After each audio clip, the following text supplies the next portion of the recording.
Support for this podcast comes from St. Alphonsus Orthopedic and Sports Medicine Clinics, with physicians, physical therapists, and trainers who treat sports and performance-related injuries, with locations across the valley. More information on services and locations at stalphonsus.org/stayactive.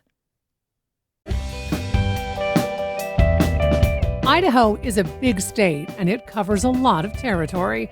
Idaho Matters wants to take you to every corner of the Gem State by visiting all 44 counties, and we need your help to do that. Email us your story ideas at idahomatters@boisestate.edu for our new series we're calling Idaho 44. And be sure to join us each weekday at noon and 8 on Idaho Matters and travel the state with us.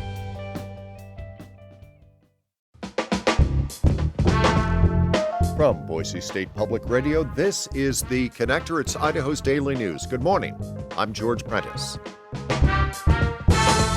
This morning, we'll tell you about big changes to Boise Pride this year, which is coming up next month. We'll tell you how artificial intelligence is assisting firefighting efforts. And in the Boise School District, we've got details on that new zero-tolerance mobile phone policy. It is Thursday, the 14th of August, and here we go.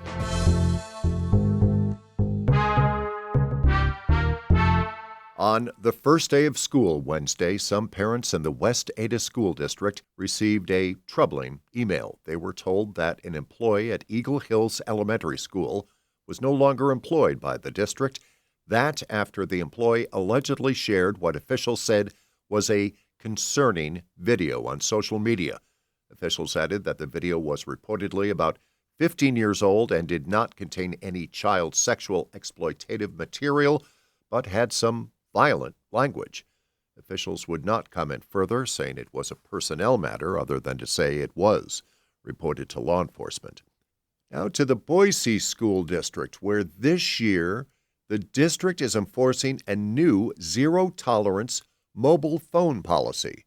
Jamie Geary tells us more. Elementary and middle school students must turn off and store their smartphones, tablets, and other personal screens for the whole school day.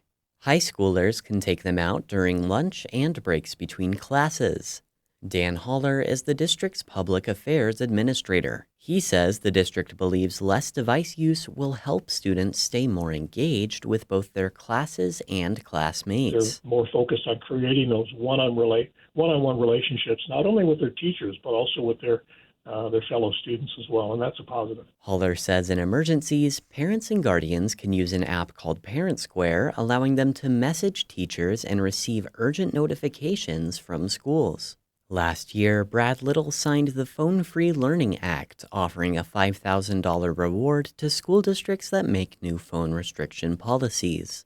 West Ada School District adopted a similar no-phone rule at the start of last school year. Students put their phones in pockets hanging on the wall at the start of classes. Jamie Geary, Boise State Public Radio News.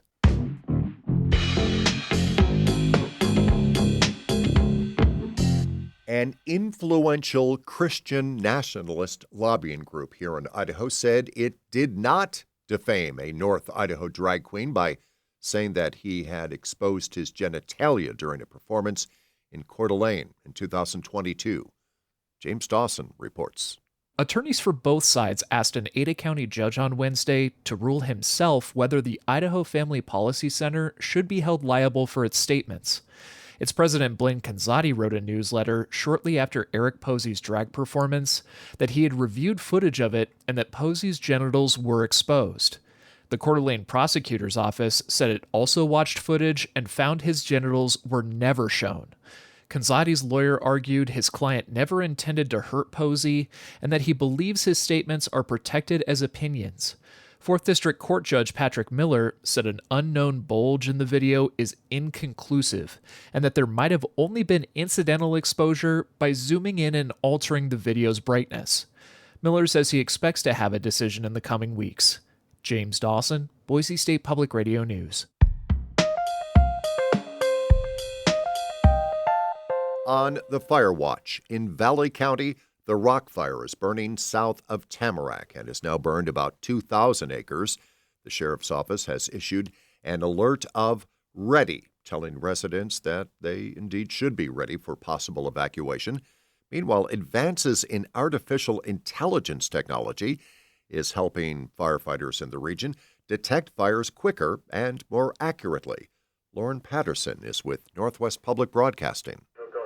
Kane Steinbrecher is chief fire warden of the Clearwater Potlatch Timber Protective Association. It's one of the local firefighting organizations in North Idaho.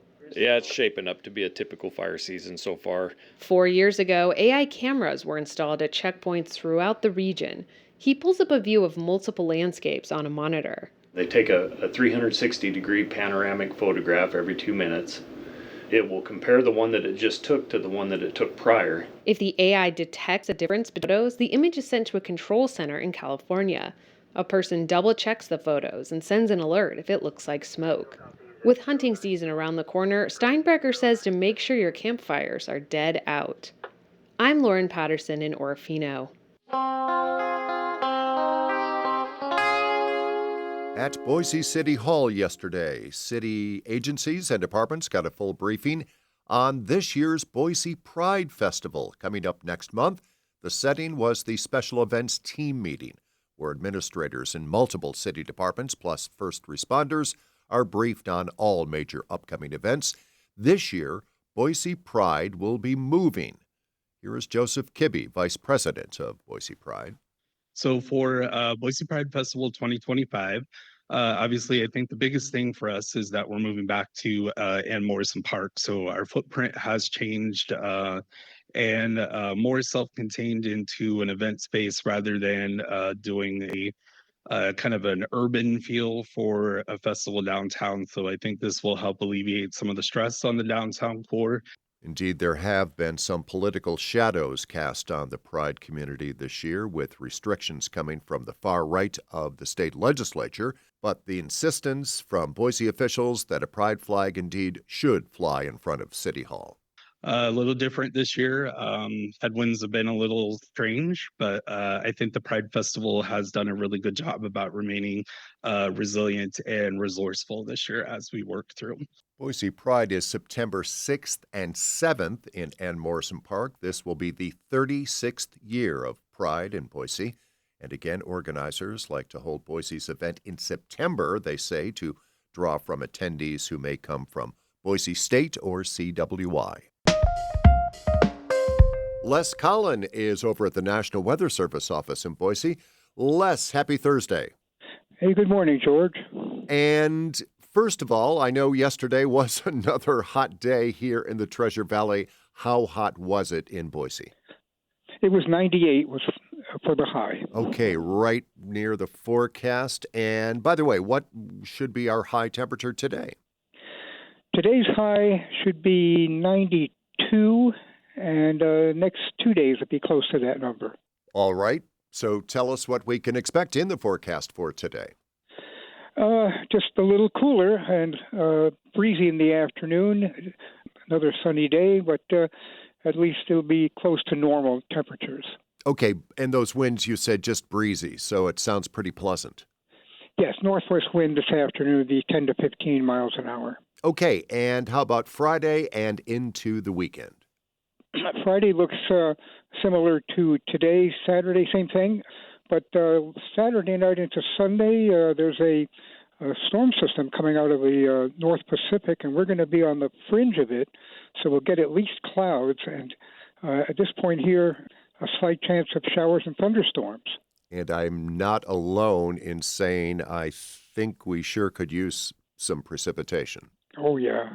Indeed. So change, again, is in the outlook.